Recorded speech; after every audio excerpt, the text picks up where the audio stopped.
Labadiena, mėly televizijos žiūrovai. Mes vėl prie judriųjų ekranų.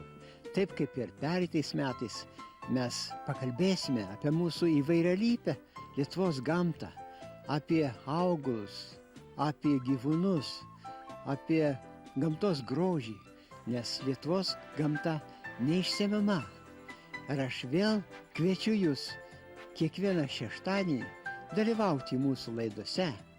O mūsų pirmąjį laidai mes atvykome į Pavilnį, Vilniaus apylinkės, kur įsikūręs Lietuvos jaunųjų gamtininkų centras, kadangi jisai švenčia savo 50-metį.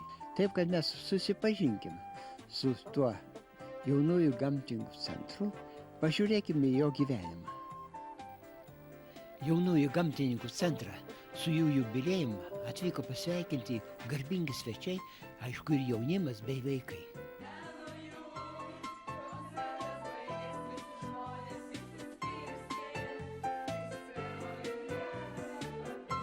Mes esame iš Vilniaus rajono Nemėžio darželio mokyklos ir Nemėžio vidurinės mokyklos.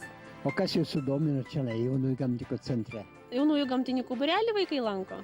Daug būrelių. 4 iš Nemėžio. Susidarė 4 net grupės, kurie tikrai vaikai jie arčiau gamtos rajone gyvena, domisi gamta, myli ir nori daugiau sužinoti apie ją. Kas vaikus labiausiai domina? Gyvūnai. Aš šiandien nusipirkau japonišką pelytę, bet namie jau vienus metus turiu smiltpelę. Jinai labai greita. Vieną kartą buvo pabėgusi balkone ir mes ją vos sugavome. Po to dar jinai labai greita. Tai labai smagu.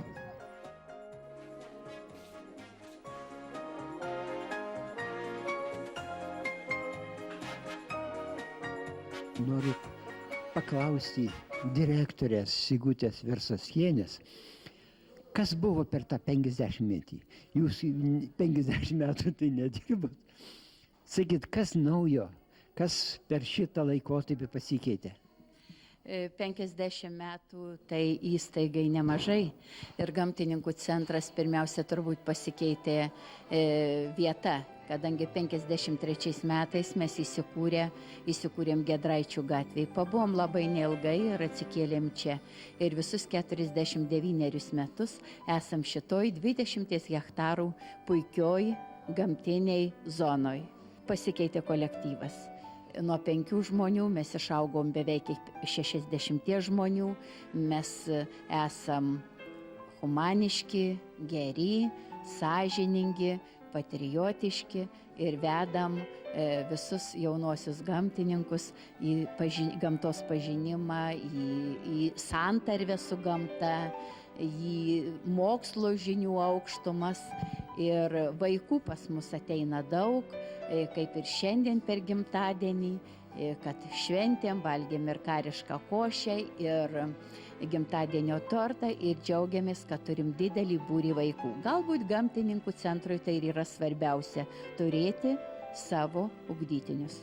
Ar vaikai ne vien Vilniaus, ir iš toliau atvažiuoja? Vaikai atvažiuoja pas mus iš visos šalies, iš visos respublikos, iš įvairių regionų, kadangi mes turim ir neakivaizdinės mokyklas, ir klubus, o Vilniečiams mes turim tiesiog pažintinius gamtinius būrelius. Ir vaikai atvažiuoja iš visų mokyklų, ar iš didelio miesto, ar iš kaimo mokyklos. Jie randa čia vietą, kur gali pagilinti žinias, papildyti žinias, pabendrauti, ne tik tarpusavį, bet ir su mokslininkais, profesoriais ir įvairiais mokslo žmonėmis. Kiek aš žinau, tai labai įvairia pusė jūsų veikla yra. Tiesiog stebėtina yra ir jūs ir parodas, ir mokslinės konferencijas vaikų organizuojate. Mūsų veikla labai įvairia pusė, jinai galbūt, galima sakyti, mes taip sakom, kad dirbam su 3 metų vaikais ir iki 21 metų. Tai ir yra olimpiadėlės mažiesiems, yra olimpiados didesniems koncentrais, yra parodos, tai tradiciniai renginiai ir mes šiandien stovim prie parodos, kurios galvojam, kad skaičiavom, kad gėlių parodoms gamtininkų centre virš 35 metų. Bet jeigu imti be būrelių, tai jau mes turim vyresniuosius šalies vaikus, moksleivius, kurie mokosi mūsų mokyklose, rašo mokslinius projektus ir mūsų pasiekė tokiam nacionaliniam konkurse didelių laimėjimų ir toliau mes jau išplaukiam į tarptautinius vandenis. Jau dalyvauja mūsų vaikai ES konkursuose, dalyvauja SI konkursuose, dalyvauja Baltijos šalių konkursuose ir mes to labai patenkinti. Gegužės mėnesį viena mergaitė atnešė mums vos gyvą apuokėlį. Mes jį auginom 6 savaitės, maitinom mėsą ir varlytėmis. Apie rūšį. Mūsų paukščiai yra nimfos, patinėlis Gašas ir patelė Tutė. Nimfos kilusios iš Australijos ir manoma nuo 1840-ųjų išplitusios Europoje. O kokias perspektyvas vis tik toliau numatot? Perspektyvos, turbūt geros, nes aš galvoju, kad kas varomoji jėga, tai yra pažanga, yra buvimas gero kolektyvo ir turėjimas idėjų. Mes plėsim neakivaizdinių mokyklų ratą, kadangi jos pripažįstamos aukštųjų mokyklų pasaulyje, mūsų ugdytiniai ten gerai pasirodo, mes bandysim klubų veiklą plėsti ir kartu apjungti klubus ir juos inicijuoti visoje Respublikoje. Mes norim tvarkyti dar gražiau centro ugdomąją bazę, kuri yra kaip pamatas, ieškoti tokio darnaus santykio su gamta centre, kad vaikas jaustųsi jaukiai ir saugiai. Šiandien dienai tai mes turim parką, mes esam, Pavilnių regioninio parko tokia dalis ir stengiamės joje gražiai ir gerai veikti ir ją gerai prižiūrėti. Mes turim seną sodą, mes turim per parką seną sodą ir mūsų kitą teritoriją einantį gamtos taką su 22 stotelėm, kur su vaikais kalbamės apie paukščius, apie pievas, apie urbanistiką, apie gyvūnus, apie gėles. Turim zoologinės kolekcijas, mes vadinam zoologijos sodu, kuriame per 300 gyvūnų, jeigu suskaičiuoti, ir turim mokomąjį sklypą ir šiltnamius, kuriame yra kolekcijos.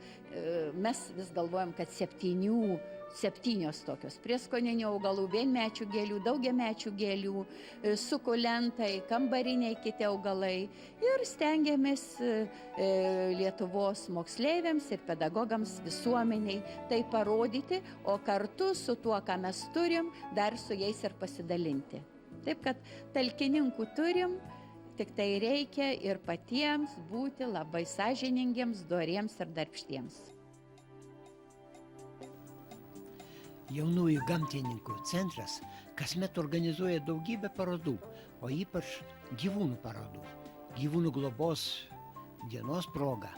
Čia suorganizuojama ypatingai turtinga ekspozicija su įvairiausiais egzotiškais gyvūnais, kaip iguanom, vėžliais.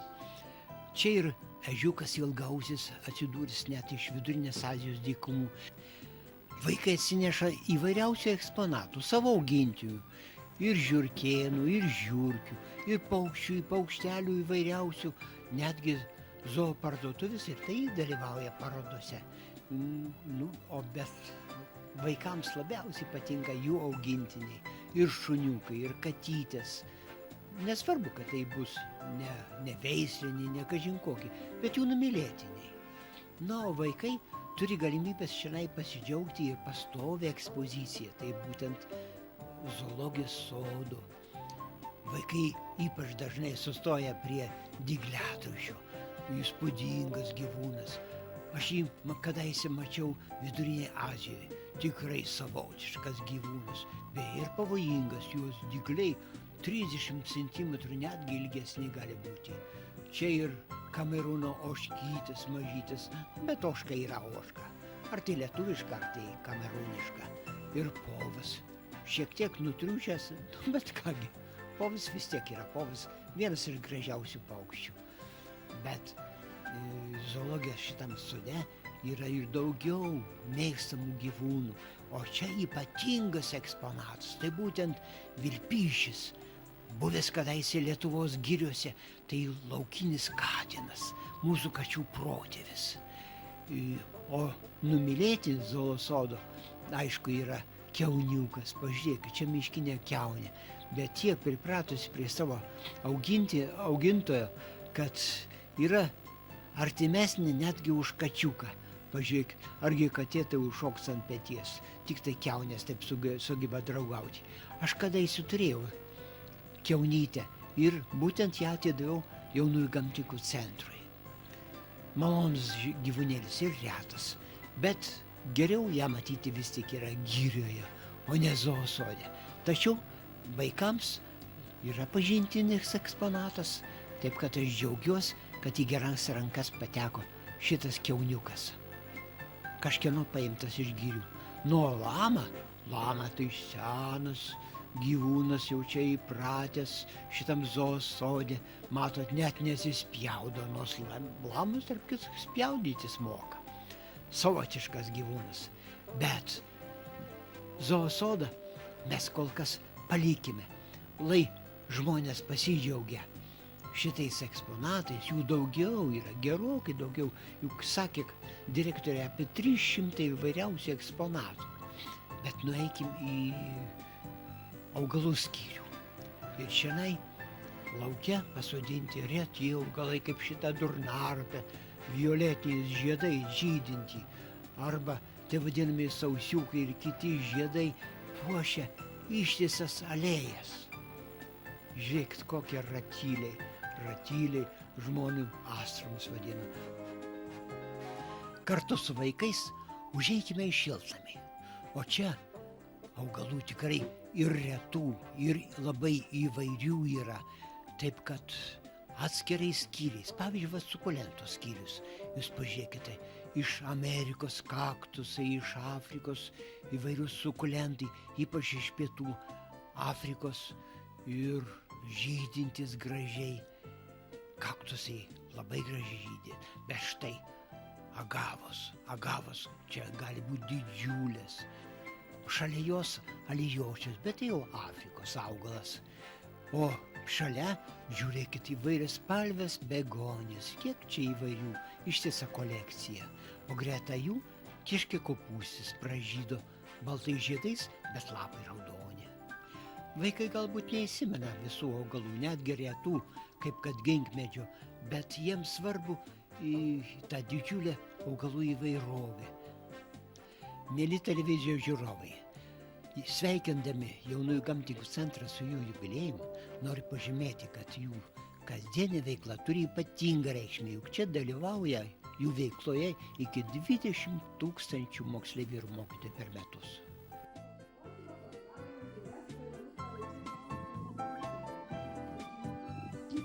Aš tai jomis labai domėjausi, kai buvau maža ir dabar, nes aš nepažįstu, bet iš mamos pasakojimų, jūs kažkada, ten yra Pakruojo rajonas, toks miškas, Vilkinės kaimas.